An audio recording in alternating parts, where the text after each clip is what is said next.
Hey, it's Matt. Welcome back to another tool haul video. Today I have an auction one for you, and I got this auction for 37 bucks. That's with the gas to go out and get it, and all the auction fees, and what I actually won the auction for. So 37 bucks. A lot of wrenches here, but again, a lot of just got kind of cheap garbage in here. I put all of the good stuff kind of over here and up over in this region here. So let's get through these pretty quick here, show you what I got. Got a couple of stamped steel flat wrenches there, call it wrench, whatever. Now there's a little hook spanner in there, but just no name on it. A lot of this stuff is all foreign stuff here. We have some Ghidorah, some Kmart stuff, some Suzuki. This wrench is kind of cool. Little open Suzuki wrench. And it's got that RK stamped on there. And you find that on the Honda tools as well. Just like this one here. So here's that HM Honda Motors. But it also has that RK on there. So... And I don't know much about foreign cars, so I don't know if Honda and Suzuki are, one and the same or what, but I like these. Basically the same wrench. Just one's a Suzuki, one's a Honda. So I thought those were cool. I might hang on to those. Again, lots of foreign stuff here. This is another RK wrench. So I don't know if that was with a Suzuki or a Honda. But I like that one, a little 19 millimeter, so I'll hang on to that as well. This wrench is kind of interesting. It's 1.25 inches, but it's really, really short. So that's another one of them just weird wrenches that I might hang on to. Sometimes I find myself in a situation where, I need a big wrench. I got a big nut I need to get onto, and I can only get on there with an open end, but the wrench is too long.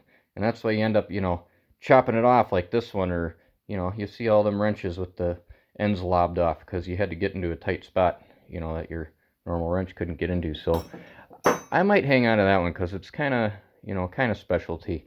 I have a lot of ignition wrenches down here. Some of them are confirmed Oxwall. Some of them are some other weird brands on there. Some Taiwan stuff in there. So I'll have to clean those up if I want to, put the effort through there. Again, a lot of other stuff. Kmart half inch, and a lot of this stuff is in kind of rough shape. So not too pleased with, this lot of things, but got a couple of flare wrenches, which I normally don't get any, especially foreign flare wrenches or line wrenches, but I got a 5/8, 11/16, and a 7/16, 3/8. So got some spare line wrenches hanging around. Just an open end old wrench, nothing, no markings on there. Up over here we have some Indestro wrenches, and I have a metric one.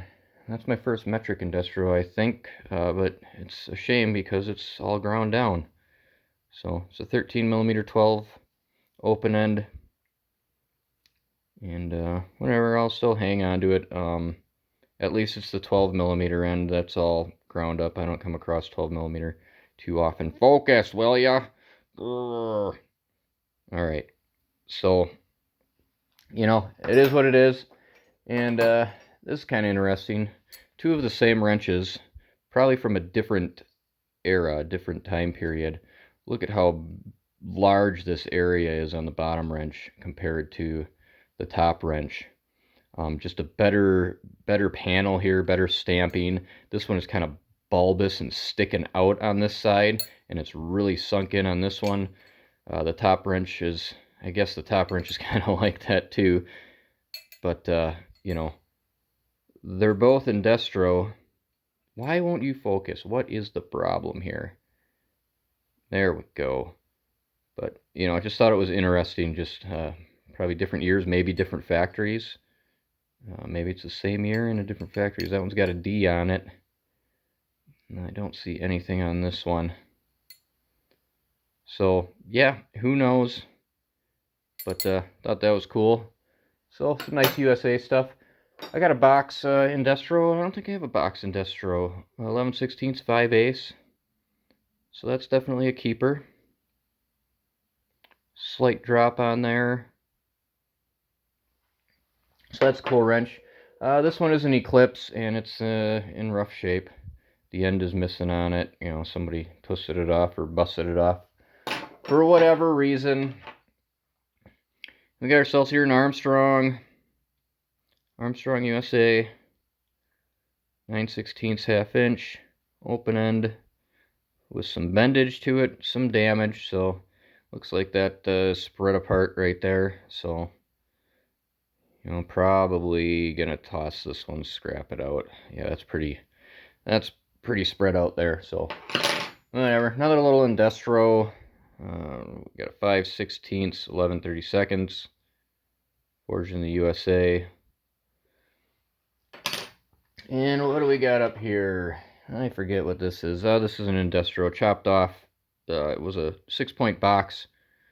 I don't know if it was a combo wrench at some point or just a double box. But they chopped it in half. What do we have here? We got the super wrench. So we got a Williams, got a W in the diamond.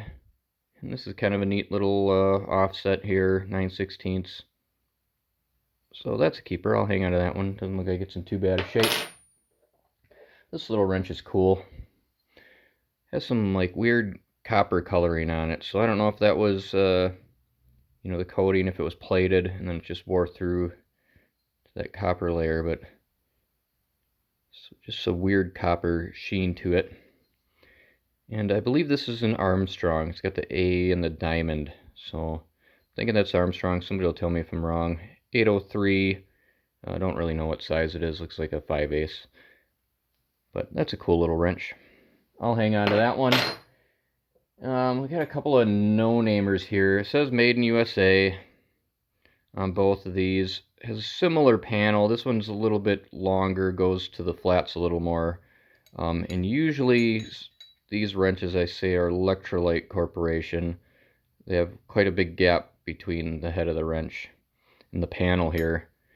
So I might say that this one is Electrolyte, but this one I don't think it is, and I'll tell you why. I think it might be the same as one of these, maybe, but again, you got more of a gap here. But that's a Westline, so I don't know. I'm unsure. Have to do a little bit of research, but again, I don't really hang on to these open ends, so I'll probably end up just getting rid of it. So not too worried about it. And we got a Challenger, 5/8 3/4. It's got the nice logo on it. A little beat up. It'll clean up. Still's gonna have some finish loss to it, but you know, Challenger by Proto. Cool wrench. All right, let's get into the good stuff. I know you've been looking at I know you can see it. I know you want me to pick that one up, but let's start over here. This really isn't good stuff. It was just over there. Taiwan, private distributor wrench. Whew, 1/2 inch. So missing the other, you know, tool to it, but I think I have another distributor wrench set, which I probably have a 1/2 inch in there too, but whatever. Not really worth much to me. What I could see in the auction was this wrench here, and I don't think I could see this Plomb in there or any of these other ones, but I saw this Mac one and was like, yeah, there might be some good stuff in there. So this is an interesting little wrench. Has this weird drop to it. Box on both end, 13 millimeter, 14 millimeter on the other end. So I thought this was pretty cool. I could look this up. It's probably a specialty tool for something. Something specific, but a metric Mac, older, I'll take it all day long. So I thought that was cool. And we got ourselves a Crescent USA, 7/16 1/2 inch, in a little rough shape, but a USA tool nonetheless. We got ourselves a Fleet, 11/16, 19/32. I don't have too many Fleet tools, so we'll start the collection on those, add it to them. And then we got this Bonney wrench, which I'm kind of disappointed in. It's got quite the modifications to it. And again, on that 12mm side. So, or is that 12? Zeb 12, yep, sorry, Zeb 12. But, yeah, I don't know. 3/8, all ground down. Would have been a really nice tool. It looks like it's in really good shape. But, you know, that's probably why. They probably ground it down early in its life and, you know, it did its job once and then they figured it couldn't do really any other jobs or they're going to break it. But let's get to the good stuff. Got ourselves a Plomb Pebble panel. Look at that beauty. 3/4, 5/8. Flats look like they're in excellent shape. Very low use on it. It's not a Los Angeles, but still made in the USA. Awesome, awesome wrench. And we'll definitely add that to the collection. This thing is going to require very, very minimal cleaning. I might just spray it down with some penetrating oil and just wipe it a little bit. And that should get all of this little stuff out of here. All the minor stuff out of there. So look at that beaut. What a great wrench. And you probably already know what my favorite one is. And that's it right there. That one and that Mac.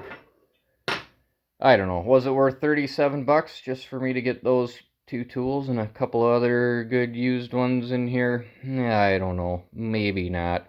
I might get my money back. I'm going to give this one an okay. What do you think? What was your favorite tool? Let me know down in the comments. Thumbs up, like, subscribe. Thanks for watching.